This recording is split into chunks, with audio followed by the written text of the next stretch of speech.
Hello students, कैसे हैं आप लोग। स्वागत है एक बार फिर से आपके अपने यूट्यूब चैनल AKIT सॉल्यूशन में। स्टूडेंट्स, हम लोग M2R5 का टॉपिक डिस्कस कर रहे थे, जिसमें हमने आपको सबसे पहले HTML का सेक्शन समाप्त करके दिया हुआ था। इस सेक्शन में हम लोग बात कर रहे थे CSS के बारे में। तो CSS के भी कुछ पार्ट्स हमने बना दिए हुए थे। अगर आप पिछला वीडियो हमारा नहीं देखे हैं तो डिस्क्रिप्शन में मैंने उसका लिंक दिया हुआ है, वहाँ पे जा करके आप वीडियो को देख सकते हैं।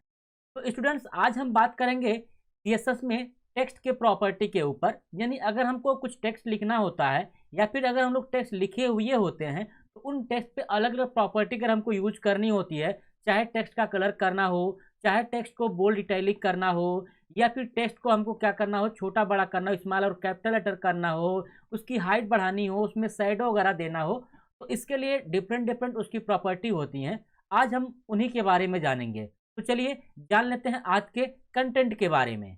तो स्टूडेंट्स, इसमें सबसे पहले हम लोग जानेंगे आप टेक्स्ट का कलर कैसे दोगे, या फिर टेक्स्ट के पीछे का जो बैकग्राउंड कलर है वो आप कैसे दोगे। साथ ही साथ टेक्स्ट के अलाइनमेंट के बारे में जानेंगे, उसके डायरेक्शन के बारे में जानेंगे, वर्टिकल अलाइनमेंट के बारे में जानेंगे, और तो और हम लोग उसके साथ ही साथ उसमें अलग अलग जो डेकोरेशन वगैरह लगते हैं, जैसे यहाँ पे अंडरलाइन वगैरह लगाना, इसके बाद लेटर में स्पेस देना, लाइन की हाइट बढ़ाना, टेक्स्ट को इंडेंट करना, टेक्स्ट को शैडो वगैरह प्रदान करना।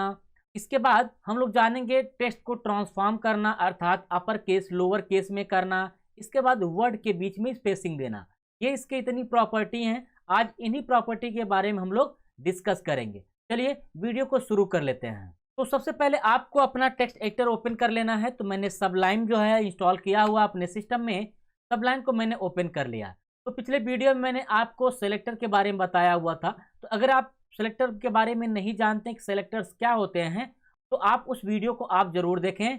तो हम लोग सबसे पहले यहाँ पे एक नया पेज ओपन करेंगे। तो मैंने यहाँ पे Ctrl+N से एक नया पेज ले लिया है। अब हम इसमें कोडिंग कुछ कर लेते हैं। तो ये मैंने यहाँ पे कोडिंग कर दिया है, HTML का कुछ टाइटल वगैरह लगा दे रहे हैं। तो यहाँ पे टाइटल में हम यहाँ पे लिख दे रहे हैं कि टेक्स्ट प्रॉपर्टीज। तो यहाँ पे मैंने लिख दिया टेक्स्ट प्रॉपर्टीज। अब यहाँ पे बॉडी के अंदर हमको जो भी टेक्स्ट लिखने होंगे वो सारे टेक्स्ट यहाँ पे हम क्या कर लेंगे, लिख लेंगे। जैसे मैंने यहाँ पे दे दिया H1 टेक्स्ट, H1 ज़्यादा बड़ा हो जाएगा तो मैंने H2 दे दिया। अब इस H2 में सबसे पहले हमारा जो टास्क है वो है टेक्स्ट को कलर देना। तो मैंने यहाँ पे लिख भी दिया है कि हम इसमें जो है टेक्स्ट कलर देखेंगे। यहाँ पे मैंने H2 को बंद कर दिया है। अब इस टेक्स्ट कलर के ऊपर हम क्या करेंगे, टेक्स्ट कलर की प्रॉपर्टी अप्लाई करेंगे। तो इसके लिए हमको क्या करना है, आज हम जो पढ़ेंगे CSS का टाइप वो पढ़ेंगे एक्सटर्नल टाइप में। तो हमने इससे पहले जो वीडियो बनाई हुई थी उसमें हमने इंटरनल टाइप से CSS को लगाया हुआ था। आज की वीडियो में हम एक्सटर्नल टाइप पे लगाएंगे, क्योंकि टेक्स्ट की प्रॉपर्टी काफ़ी ज़्यादा है। अगर हम इसी वीडियो में बनाने लगेंगे, इसी पेज पे अगर हम बनाने लगेंगे तो हमारा पेज ज़्यादा क्या हो जाएगा, बड़ा हो जाएगा, जिससे हमको उसको समझने में ज़्यादा दिक्कत होगी। इसीलिए हमारा HTML का पार्ट अलग पेज पे होगा और CSS का पार्ट अलग पेज पे होगा। तो यहाँ पे एक नया, और यहाँ पे क्या कर लेंगे, Ctrl+N से एक नया पेज मैंने इंसर्ट कर लिया है। इस नए पेज को हम इंसर्ट कर लिए हैं। तो अभी हमने इस पेज को सेव नहीं किया हुआ जो HTML वाला है, तो हम इसको Ctrl+S से क्या कर लेते हैं, सेव कर लेते हैं। और यहाँ पे उसकी प्रॉपर्टी रख देते हैं text.html। तो यहाँ पे टेक्स्ट की प्रॉपर्टी होगी, इसीलिए मैंने यहाँ पे टेक्स्ट रख दिया है। तो मैंने इसको text.html से क्या कर दिया है, सेव कर दिया है। इसके बाद ये जो हमने CSS का अलग से लिया हुआ है पेज CSS के लिए, तो इसको भी हम सेव कर दे रहे हैं। अब इसका भी नाम हम रख दे रहे हैं text.css।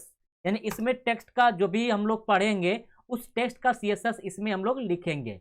तो आपको पता होगा कि अगर हम एक्सटर्नल CSS यूज करते हैं तो उसके लिए हमको लिंक लगानी पड़ती है। तो इस लिंक में हमने दे दिया स्टाइल शीट टाइप टेक्स्ट। अब यहाँ पे जो href होता है उसमें हमको क्या करना होता है, उसका पाथ देना होगा जो हमने CSS की फाइल का नाम दिया होगा। तो यहाँ पे हमने फाइल का नाम दिया था text.css। ये हमारी फाइल सेव हो चुकी है। अब क्या करेंगे, अगर हम इस फाइल को जहाँ पे भी सेव किए हैं HTML वाली, उस फाइल को हमको ओपन करना है। तो हम अपने कंप्यूटर में जाएंगे और उस फाइल को क्या करेंगे, ओपन करेंगे। तो अगर आप यहाँ पे देखें ब्राउजर पे, तो मैंने यहाँ पे लिख दिया है टेक्स्ट कलर जो लिखा हुआ था, ये कलर यहाँ पे हमारे ब्राउजर पे डिस्प्ले हो रहा है। अब हमको इसमें सबसे पहली जो उसकी प्रॉपर्टी है टेक्स्ट के कलर की, उसको अप्लाई करना है। तो इसके लिए क्या करेंगे, या तो हम इंटरनल या फिर हम एक्सटर्नल या फिर इनलाइन CSS का यूज कर सकते हैं। लेकिन इस वीडियो में हम बात करेंगे टोटल एक्सटर्नल CSS के बारे में। तो यहाँ पे टेक्स्ट कलर जो दिया गया है वो H2 हेडिंग में दिया गया है। तो हम यहाँ पे क्या कर सकते हैं, इस H2 हेडिंग को ID या फिर क्लास में क्या कर सकते हैं, डिफाइन कर सकते हैं। अगर हमने यहाँ पे ID लिखा और ID में मैंने उसका कुछ नाम दे दिया, तो मैंने यहाँ पे दिया, तो मैंने यहाँ पे नाम सिंपल दे दिया TC का मतलब टेक्स्ट का कलर। अब क्या करना है, हम जाएंगे अपने CSS वाले पार्ट में। अब उस CSS वाले पार्ट में हम ID को डिफाइन करेंगे। यहाँ पे ID का नाम TC है। तो अगर आपने मेरी पिछली वीडियो नहीं देखी हुई है सेलेक्टर वाली, तो यहाँ पर जा करके आप उस वीडियो को जरूर देख सकते हैं कि जो मैंने वीडियो बनाई हुई थी सेलेक्टर्स के ऊपर, अगर मैंने ID लगाया हुआ था तो ID में किस सिंबल से इंडिकेट करते हैं, अगर मैं क्लास लगाता हूं तो क्लास में किस सिंबल से इंडिकेट करते हैं। तो यहाँ पे ID लगी हुई है, तो ID को हम करते हैं हैश सिंबल के साथ इंडिकेट, और यहाँ पे मैंने TC लगाया, इसके बाद ब्रैकेट लगा दिया। यहाँ पे सिंपल मैं लिखूंगा कलर और उस कलर का नाम दे दूंगा रेड। अब क्या होगा, अपने ब्राउजर में आप जाइए और इसको रिफ्रेश करिए। जैसे ही रिफ्रेश करेंगे आप देखिए इस टेक्स्ट का कलर कैसा हो चुका है, रेड हो चुका है। अब दूसरा इसका जो बात बनती है वो होती है पीछे के कलर के लिए, यानी बैकग्राउंड के कलर के लिए। अगर आपको किसी भी टेक्स्ट के बैकग्राउंड को कलर देना हो, इसी में आप लिखिए बैकग्राउंड कलर। अब उसको जिस भी कलर से आपको देना हो, तो मैं यहाँ पे दे दिया येलो। सेव करके अपने ब्राउजर पे आके रिफ्रेश करेंगे। अब देखिए इस टेक्स्ट के पीछे कैसा कलर आ चुका है, येलो कलर आ चुका है। ये हमारी पहली प्रॉपर्टी पूरा हो चुकी है टेक्स्ट की। अगर हमको किसी टेक्स्ट को कलर देना हो तो टेक्स्ट कलर कैसे देंगे, अगर हमको उसके पीछे का बैकग्राउंड कलर देना हो तो कैसे बैकग्राउंड का कलर देंगे, तो इनके माध्यम से आप जो है लगा सकते हैं। नेक्स्ट टेक्स्ट का अगला जो प्रॉपर्टी है वो है अलाइन का। अगर हम चाहते हैं किसी टेक्स्ट को अलाइन करना लेफ्ट राइट सेंटर और जस्टिफाई, तो भी हम कर सकते हैं। तो इसके लिए मैं क्या कर रहा हूँ, एक फिर से नई हेडिंग बना दे रहा हूँ। अब यहाँ पे मैंने इस हेडिंग में लिख दिया कि टेक्स्ट अलाइनमेंट, यहाँ पे मैंने लिख दिया टेक्स्ट अलाइन। अब इस टेक्स्ट अलाइन को मैंने क्या कर दिया, एक पैराग्राफ दे दिया। यहाँ पे कुछ पैराग्राफ में हम लिख दे रहे हैं कंप्यूटर की डिफिनीशन वगैरह। ये देखिए मैंने कॉपी पेस्ट कर दिया है आपकी कंप्यूटर की डिफिनीशन। इसके बाद यहाँ पे P को हम क्लोज कर देंगे। सेव करके अपने ब्राउजर पे जाएं और यहाँ पे अगर रिफ्रेश करेंगे तो यहाँ पे देखिए टेक्स्ट अलाइनमेंट दिया हुआ है। इसके बाद यहाँ पे उसका कुछ पैराग्राफ ये दिया गया है। ये हेडिंग मेरी हो चुकी है एक तरीके से टेक्स्ट अलाइन। अब इसको हमको यहाँ पे अप्लाई करना है, हमको पैराग्राफ पे क्या करना है, अप्लाई करना है। अब यहाँ पे पैराग्राफ को भी हम क्लास वगैरह दे लेंगे। यहाँ पे मैंने क्लास दे दिया P1, तो यहाँ पे मैंने पैरा 1 दे दिया। अब क्या करेंगे, इसी P1 को हमको क्या करना है, चेंज करना है। तो यहाँ पे देखिए मैंने ID दिया हुआ था और यहाँ पे मैं क्लास दे रहा हूँ। तो ID को हैश के साथ इंडिकेट करते हैं जैसा कि आपने यहाँ पे देखा, और क्लास को डॉट के साथ करते हैं। तो मैंने यहाँ पे दे दिया P1 अर्थात पैरा 1। तो यहाँ पे हमको क्या देना है, सबसे पहले हम क्या करते हैं, उसको कलर दे देते हैं। तो मैंने कलर दे दिया रेड। इसके बाद हम इसको क्या करते हैं, बैकग्राउंड कलर भी दे देते हैं। तो यहाँ पे आप जो है बैकग्राउंड कलर दे दीजिए। मैंने यहाँ पे बैकग्राउंड कलर ले लिया। अब बैकग्राउंड कलर को भी मैं येलो से दे रहा हूँ। ये मैंने बैकग्राउंड कलर दे दिया। अब अपने वेब पेज पे आएंगे, अगर रिफ्रेश करेंगे तो ये देखिए पीछे का कलर आपका कैसा हो चुका है, येलो हो चुका है, और उसके टेक्स्ट का कलर रेड हो चुका है। अब मैं यहाँ पे उसकी प्रॉपर्टी अपना रहा हूँ। जैसे यहाँ पे हमको लगाना है टेक्स्ट अलाइन, तो यहाँ पे मैंने लगा दिया टेक्स्ट अलाइन।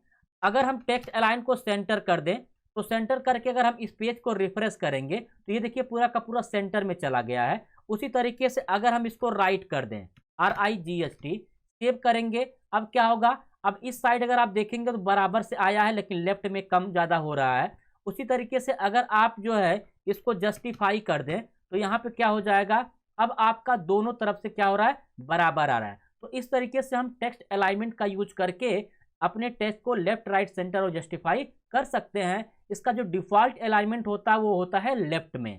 टेक्स्ट का जो अगला प्रॉपर्टी है वो है डायरेक्शन की। डायरेक्शन मतलब क्या होगा कि हम लोग जो चीज़ें लिखते हैं अपने कंप्यूटर में अपने हाथ से, वो लेफ्ट से राइट की तरफ जाता है। लेकिन अगर आप चाहते हैं कि उसका डायरेक्शन बदल दिया जाए, तो इसके लिए आप जो है डायरेक्शन का यूज कर सकते हैं। तो इसी में मैं एक हेडिंग फिर से बना दे रहा हूँ H1 की। अब यहाँ पे मैंने लिख दिया कि टेक्स्ट डायरेक्शन। ये मैं हेडिंग इसलिए बना रहा हूँ कि आपको स्पष्ट लगे कि यहाँ पे किया क्या जा रहा है, हो क्या रहा है। तो यहाँ पे मैंने क्लास भी बना दिया है। इसमें क्लास में मैंने दे दिया P2 यानी पैरा 2, ठीक है। इसके बाद हम क्या करेंगे, इसमें कुछ लिख लेंगे। तो यहाँ पे मैं कंप्यूटर की यही चीज़ें मैं कुछ कॉपी पेस्ट कर दे रहा हूँ। यहाँ से मैं कॉपी करके ला रहा हूँ, यहाँ पे कॉपी किया मैंने और यहाँ पे नीचे पेस्ट कर दिया। इसके बाद पी को मैंने यहाँ पे बंद कर दिया। अब क्या करना है, यहाँ पे T2 पे हमको अप्लाई करना है डायरेक्शन को। अब चलेंगे सबसे पहले CSS वाले यहाँ पे कोड में। इसके बाद यहाँ पे जो हमने क्लास लगाई हुई है, अगर आप यहाँ पे देखें तो मैंने क्लास लगाई हुई है, तो क्लास को हम लोग डिनोट करते हैं डॉट से। तो मैंने यहाँ पे लिख दिया P2 क्योंकि उस पैराग्राफ का नाम ही था P2। इसके बाद यहाँ पे हम जो कलर देना चाहते हैं कलर दे सकते हैं, तो मैंने सबसे पहले कलर ही दे दिया टेक्स्ट का। अब इस टेक्स्ट के कलर में मैंने रख दिया ग्रीन। अब क्या करना है, यहाँ पे हमको लिखना है डायरेक्शन, तो मैंने लिख दिया डायरेक्शन। डायरेक्शन में हमको जो वैल्यू पास करनी होती है वो RTL पास करनी होती है, यानी राइट टू लेफ्ट, यानी आपका लेफ्ट से राइट नहीं बल्कि राइट टू लेफ्ट। अब अगर हम इसको सेव करके अपने ब्राउजर पे जाएं और इसको रिफ्रेश करें, तो यहाँ पे अगर हम देखें तो कुछ चीज़ें यहाँ पे टेक्स्ट डायरेक्शन की एक तो हेडिंग बनी हुई है, एक हेडिंग बनी हुई है। इसके बाद यहाँ पे देखिए कह रहा है कि a computer is an electronic device manipulate data, it has be to ability data process and restore. ऐसे करके देखिए कुछ लाइन क्या हो गई आपकी उल्टा हो गई हैं। अगर हमको इसको और अच्छे से बताना हो तो इसमें एक उसका और एट्रीब्यूट होता है। यहाँ पे हम जो अगला इसका एट्रीब्यूट पास करेंगे वो पास करेंगे यूनिकोड BD। अब यहाँ पे यूनिकोड BD मैंने पास कर दिया, तो यहाँ पे हम उसकी जो वैल्यू पास करते हैं वो पास करते हैं BD ओवरराइट। तो यहाँ पे मैंने वैल्यू पास कर दी है। अब सेव करेंगे, सेव करके रिफ्रेश करेंगे। अब देखिए जैसे मैंने रिफ्रेश किया पूरा का पूरा सिंटेक्स यहाँ पे क्या हो चुका है, बदल चुका है यहाँ पे। ठीक है, तो इस तरीके से हम टेक्स्ट डायरेक्शन के माध्यम से क्या कर सकते हैं, किसी भी टेक्स्ट को राइट टू लेफ्ट कन्वर्ट कर सकते हैं। नेक्स्ट टेक्स्ट का अगला जो प्रॉपर्टी है वो होता है वर्टिकल अलाइनमेंट का। आपने टेक्स्ट अलाइन देखा हुआ है, अभी देखा था, जिसमें लेफ्ट राइट सेंटर लगाया हुआ था। तो जो लेफ्ट राइट सेंटर आपका लगता है जस्टिफाई वगैरह, वो लगता है हॉरिजॉन्टल अलाइनमेंट के लिए। उसी तरीके से हमारा एक अलाइनमेंट होता है, कौन सा, वर्टिकल अलाइनमेंट। तो मैंने यहाँ पे एक हेडिंग बना ली। अब यहाँ पे मैंने लिख दिया कि example of vertical alignment, vertical alignment. तो अब हम H1 को बंद कर दे रहे हैं। अब इसी में मैं आपको करके दिखा रहा हूं। अगर मैं इसको रिफ्रेश करूंगा और यहाँ पे तो देखिए ये आपका आ रहा है कि एग्जाम्पल ऑफ वर्टिकल अलाइनमेंट। तो मैं चाहता हूं ये जो वर्टिकल हो वो नीचे चला जाए या फिर ऊपर चला जाए। तो इसमें आपका जो वर्टिकल अलाइनमेंट होता है उसमें टॉप, बॉटम और मिडल 3 प्रकार की वैल्यू दी जाती हैं। तो अब क्या करेंगे, हमको वर्टिकल को क्या करना है, ऊपर नीचे भेजना है।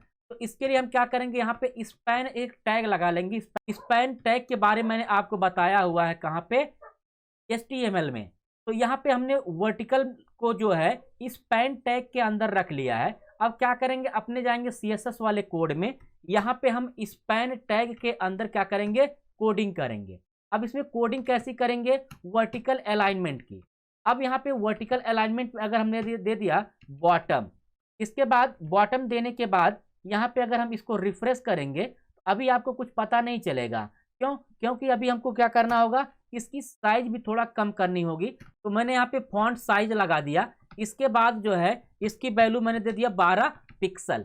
सेव करके अब अगर रिफ्रेश करें तो अब देखिए क्या हुआ कि इसका अलाइनमेंट नीचे चला गया, यानी जो वर्टिकल अभी लिख रहा था वो वर्टिकल अब बराबर ना होकर के नीचे अर्थात बॉटम पे चला गया।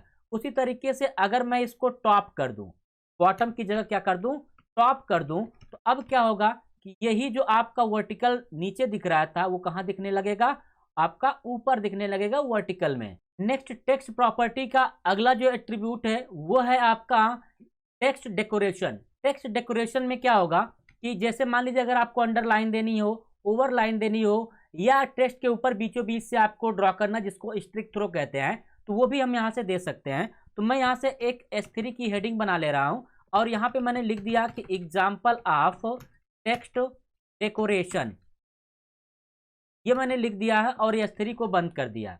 अब क्या करेंगे, इस S3 को ID या क्लास में डिफाइन कर लेते हैं। मैंने ID में बना दिया, इसको मैंने नाम दे दिया P3। अब क्या करना है, अपने CSS में जाना है आपको और P3 यहाँ पे अप्लाई करना है। तो P3 अप्लाई करना है आपको कैसे, ये आपको हैश लगा करके, क्योंकि हमने ID दी हुई है। अब ID जो होती है वो किससे डिनोट की जाती है, हैश के साथ डिनोट की जाती है, इसीलिए मैंने यहाँ पे हैश लगा दिया है। अब यहाँ पे टेक्स्ट डेकोरेशन में आपको लिखना होगा टेक्स्ट डेकोरेशन। अब इस टेक्स्ट डेकोरेशन में 4-5 वैल्यू होती हैं, जैसे अगर आप नन लगा सकते हैं, कोई इफेक्ट नहीं आएगा। अगर आप जो है ओवरलाइन लगाएंगे, जैसे मैंने यहाँ पे लगा दिया ओवरलाइन, अब क्या होगा, सेव करेंगे, सेव करके जाएंगे अपने ब्राउजर को रिफ्रेश करेंगे। जैसे रिफ्रेश करेंगे यहाँ पे देखिए टेक्स्ट डेकोरेशन के ऊपर एक क्या आ चुकी है, लाइन आ चुकी है। उसी तरीके से इसको ओवरलाइन ना करके क्या कर सकते हैं, अंडरलाइन कर सकते हैं। जैसे आप अंडरलाइन करेंगे, अब क्या होगा, रिफ्रेश करेंगे, नीचे ये लाइन आ चुकी है। उसी तरीके से एक होता है लाइन थ्रो। अगर आप यहाँ पे लाइन थ्रो लिख देते हैं, THROUGH, लाइन थ्रो मैंने लिख दिया। अब क्या होगा, सेव करके जाएंगे, अगर यहाँ पे रिफ्रेश करेंगे, अब देखिए इसी को बीचों बीच से क्या कर दिया है, काट दिया है। ऐसे लग रहा है जैसे लिख करके इसको काट दिया गया है। तो ये होता है आपका टेक्स्ट डेकोरेशन। टेक्स्ट प्रॉपर्टी का अगला जो टाइप है वो है आपका लेटर स्पेसिंग। अगर हम लोग कुछ लिखे हुए हैं और चाह रहे हैं कि जो भी लेटर लिखे गए हैं उन लेटर्स के बीच में कुछ स्पेस हो जाए, तो इसके लिए लेटर स्पेसिंग का यूज करते हैं।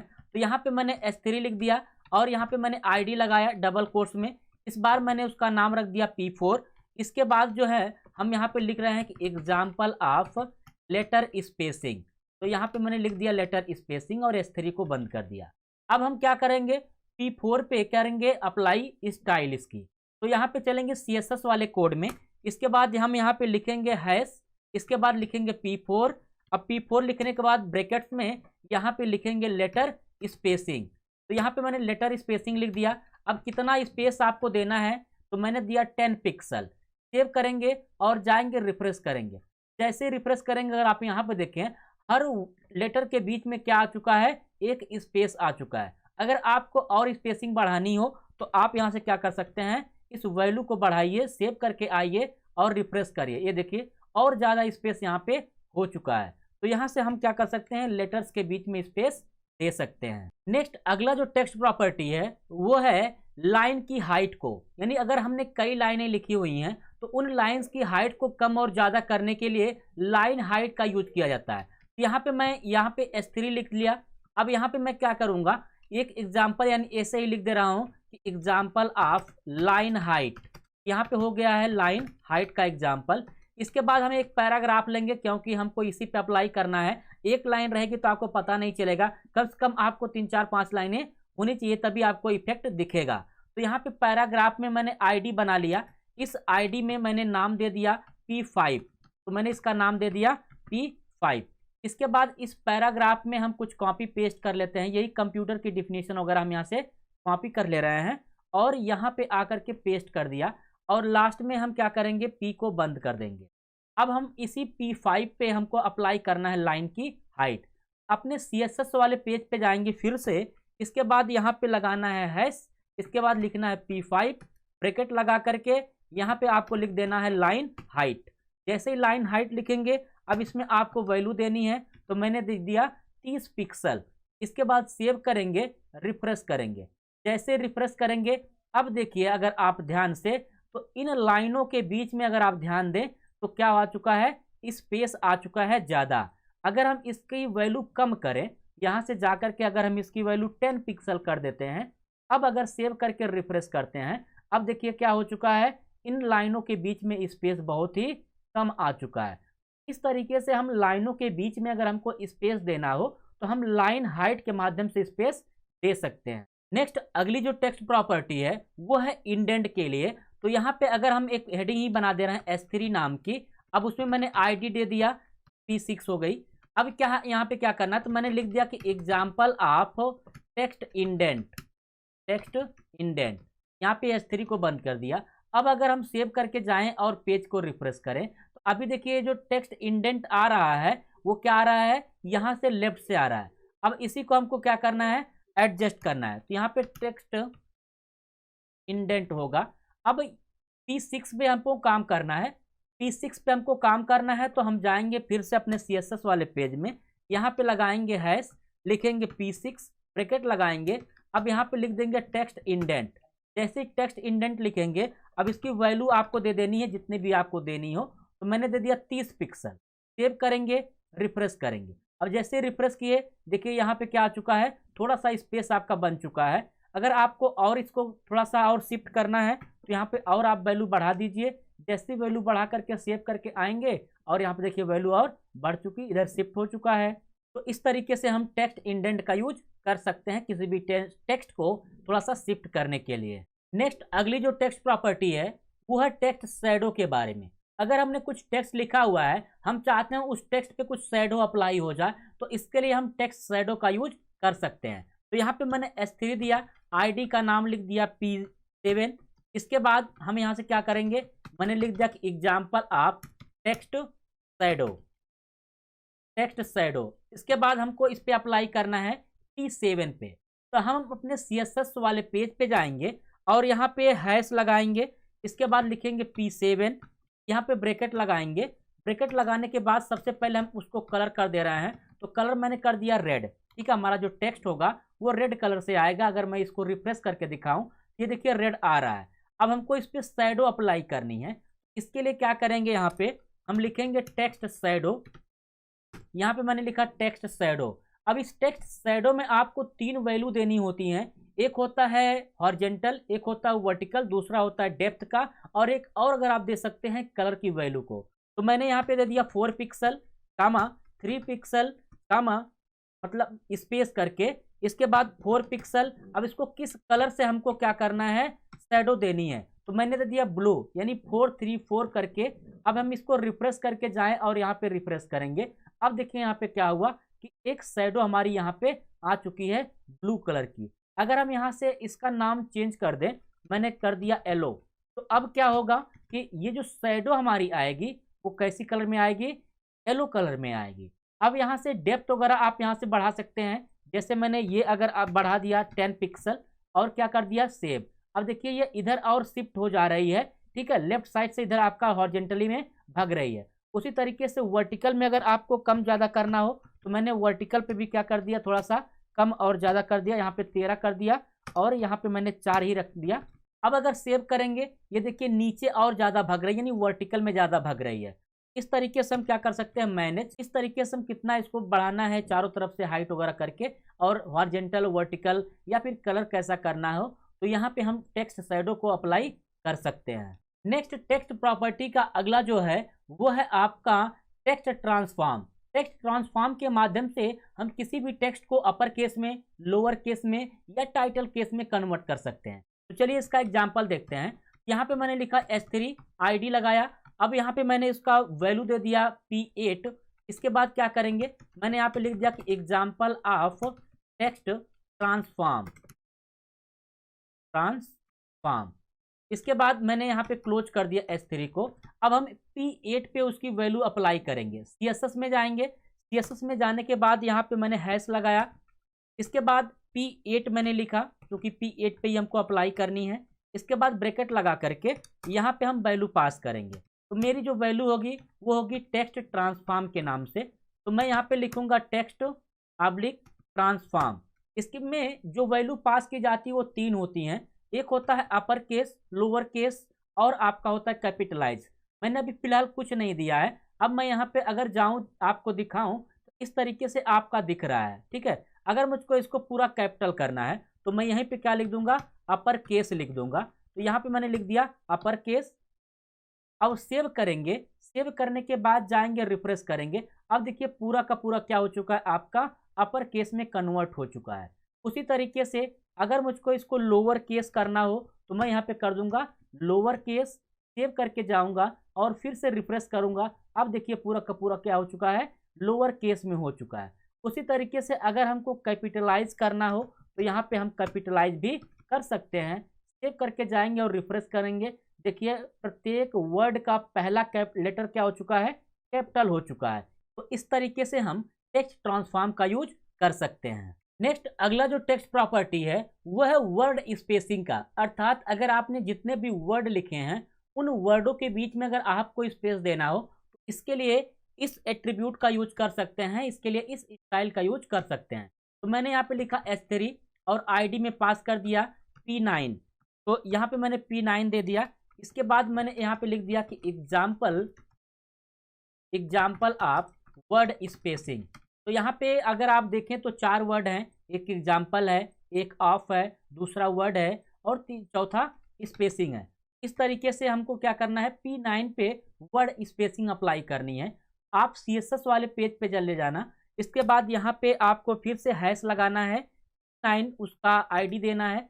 इसके बाद यहाँ पे क्या करेंगे, हम लोग लिखेंगे वर्ड स्पेसिंग। वर्ड स्पेसिंग मैंने लिखा।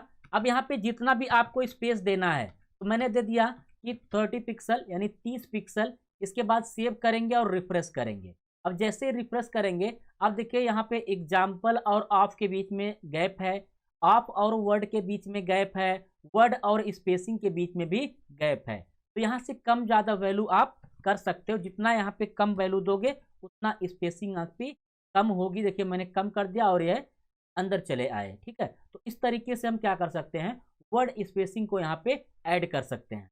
नेक्स्ट टेक्स्ट प्रॉपर्टी अगली जो है वो है टेक्स्ट ओरिएंटेशन। अर्थात अगर आपको वर्टिकल और हॉरिजॉन्टल जैसा भी लिखना हो यहाँ पे आप लिख सकते हो। तो डिफ़ॉल्ट हम लोग हॉरिजॉन्टल लिखते ही हैं, अगर हमको वर्टिकल में लिखना हो तो कैसे लिखेंगे। तो इसके लिए हम क्या करते हैं, यहाँ पे एक फिर से S3 बना लेते हैं और आईडी मैंने लिख दिया। यहाँ पे P10 का मैंने वैल्यू दे दिया। इसके बाद यहाँ पे जो एग्जाम्पल हम बनाएंगे वो एग्जाम्पल बनाएंगे टेक्स्ट ओरिएंटेशन का। तो मैंने यहाँ पे बना लिया टेक्स्ट ओरिएंटेशन। अब इसको सेव करेंगे। अब यहाँ पे हम जाएंगे P10 पे CSS में और P10 को यूज करेंगे। तो यहाँ पे मैंने हैश लगाया और P10 डबल यहाँ पे मैंने ब्रैकेट लगा लिया। अब इस ब्रैकेट में हमको क्या करना है, वैल्यू देनी है। तो वैल्यू में सबसे पहले हम यहाँ पे देंगे टेक्स्ट ओरिएंटेशन। तो मैंने टेक्स्ट ओरिएंटेशन दिया। तो इस टेक्स्ट ओरिएंटेशन में जो वैल्यू दी जाती है वो दी जाती है आपका राइट की। ठीक है, नेक्स्ट इसके बाद अगला जो आपको लिखना है राइटिंग मोड। तो यहाँ पे आपको लिखना है राइटिंग मोड। तो राइटिंग मोड को आपको किस प्रकार की राइटिंग लिखनी है, तो मैंने यहाँ पे दे दिया वर्टिकल RL। तो यहाँ पे देखिए दो चीज़ें हो सकती हैं, एक तो आपको वर्टिकल LR देना है या फिर आपको यहाँ पे दे सकते हैं वर्टिकल RL। तो इसको हम क्या करेंगे, सेव करेंगे और जाएंगे अपने पेज पे रिफ्रेश करेंगे। जैसे रिफ्रेश करेंगे तो यहाँ पे देखिए क्या आ रहा है, इस तरीके से आपका वैल्यू आ जाएगी ओरिएंटेशन टेक्स्ट करके। उसी तरीके से अगर हम यहाँ पे वर्टिकल RL की जगह पे क्या कर दें, LR कर दें यानी लेफ्ट राइट कर दें। अब क्या होगा, अगर आप रिफ्रेश करें तो ये देखिए ओरिएंटेशन इधर से आ रहा है और ये टेक्स्ट आपका इधर जा रहा है, यानी लेफ्ट से राइट की तरफ जा रहा है और राइट से लेफ्ट की तरफ। इस तरीके से आप यहाँ पे कर सकते हैं चेंज। ठीक है, तो ये हमारी लास्ट प्रॉपर्टी हुई है टेक्स्ट ओरिएंटेशन के बारे में। तो स्टूडेंट्स वीडियो आपको कैसी लगी, वीडियो अगर आपको अच्छी लगी तो वीडियो को लाइक कर दीजिए, साथ ही साथ इस वीडियो को दूसरों के साथ भी शेयर करिए। अगर आप नए हैं और अभी तक आपने मेरे चैनल को सब्सक्राइब नहीं किया हो तो चैनल को सब्सक्राइब कर दीजिए और बेल आइकन को प्रेस कर दीजिए। मिलते हैं नेक्स्ट वीडियो में, तब तक के लिए बाय बाय, टेक केयर।